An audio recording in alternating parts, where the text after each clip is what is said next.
pasti kita jaga. Makanya bahkan dari sekarang itu mulai dari tempat percetakan surat suara itu udah dijaga Polri, Mas. Betul. Kemarin tuh diperintahkan dari Mabes Polri untuk mulai dari tempat percetakan sampai dibawa ke sini dijaga Polri. Setelah itu dari pelabuhan nanti sampai ke lokasi-lokasi tempat ke TPS, ke TPS itu akan dijaga Polri. Okay. Makanya dengan saya katakan mungkin kesempatan juga saya sampaikan kepada masyarakat kita supaya masyarakat kita juga jangan sampai istilah saya jangan sampai apatis, Mas.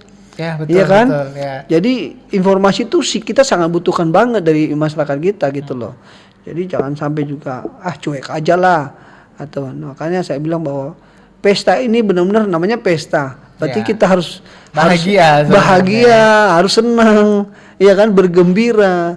Jangan malah pesta ini membuat terjadinya polarisasi atau terjadinya konflik-konflik yang membawa kehancuran terhadap masyarakat kita, Mas. Itu yang kita hindari. Makanya saya katakan tadi, kita akan jamin. Bapak Ibu keamanannya kita jamin. Dan Kapolda juga tadi udah pesan ke saya bahwa sekali lagi saya ulangi bahwa keamanan Bapak Ibu semua kita jamin sampai nanti melakukan pencoblosan ke TPS. Bahkan sampai kembali ke rumahnya harus aman dong. Ya. Itu tugasnya Polri itu. Jadi bukan hanya datang ke TPS, kembalinya juga ke rumah masing-masing harus aman.